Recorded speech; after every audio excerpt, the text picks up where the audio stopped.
সামনে অবতীর্ণ হয়েছেন। বহু কথা থাকলেও বহু কথা আমার মৃত্যুর ঘন্টা বেজে গেছে। হরে কৃষ্ণ। বাং সকল বদল বৈষ্ণব পাশিনী জীবয় বছর পতিতানাঙ্গ মনোবেশনে রৌ নমঃ। হরে কৃষ্ণ। এতক্ষণ যাবত আমরা ত্রিদণ্ডী স্বামী শ্রী শ্রীমৎ ভক্তি শ্রীনিবাস আচার্য মহারাজ শ্রীমুখে চৈতন্য মহাপ্রভুর বৈশিষ্ট্য সম্বন্ধে শ্রবণ করলাম। তো আমাদের তো সময় অল্প, অনেক বেলা হয়ে গেছে। এখন আমি আজকে যে সভা অলঙ্কৃত করিয়াছেন পরম পূজ্যপাদ ত্রিদণ্ডী স্বামী শ্রী শ্রীমৎ ভক্তি বিমল মধুসূদন মহারাজের চরণে আমার নিবেদন মহারাজের বক্তব্য রাখার জন্য। মায়ের একটু জোরসে উলুধ্বনি হৃদয় গর্ভে জয় ত্রিদণ্ডী স্বামী শ্রী শ্রীমৎ ভক্তি বিমল মধুসূদন মহারাজ কি জয়।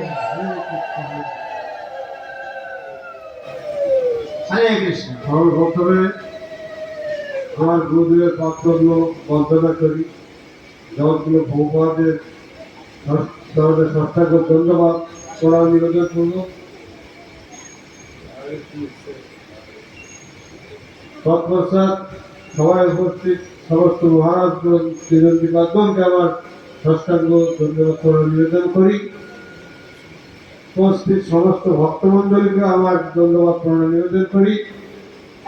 আপনারা এতক্ষণ যাবৎ খুব ধৈর্য সহকারে বসে মহারাজদের যে সমস্ত কথা শুনলেন, এই 1-1.5 ঘন্টা যাই হোক, এটা আপনাদের জীবনের একটা অমূল্য সম্পদ হয়ে থাকলো। এটা একটা নিত্য ধর্মের একটা অংশ। সর্বস্ব মহাপুরুষ চরণে সমর্পণ করিতে মায়াপুর ধাম বাস করেন। ওনাদের মুখের শ্রবণ, ওনাদের দর্শনেই আপনাদের পবিত্র। গঙ্গায় স্নান করলে পবিত্র হওয়া যায়, কিন্তু বৈষ্ণব দর্শনেই পবিত্র। ওরা সব মহাপুর কৃপা পাত্র। ওনাদের কাছে যা শ্রবণ করলেন সুসিদ্ধান্ত, এটা শুধু শ্রবণ করা পর্যন্তই শেষ নয়, এটা স্মরণ এবং পালন যদি করেন তাহলে জীবনে ধন্যতি ধন্য হবেন। এখন বিষয়বস্তু হচ্ছে সনাতন ধর্ম আর হচ্ছে মহাপ্রভু। সনাতন ধর্ম দুটোই বিষয়বস্তু। সনাতন ধর্মটা কি মহারাজা বললেন, ওটা হচ্ছে নিত্য ধর্ম, আত্মধর্ম। নিত্য ধর্ম মানে কি?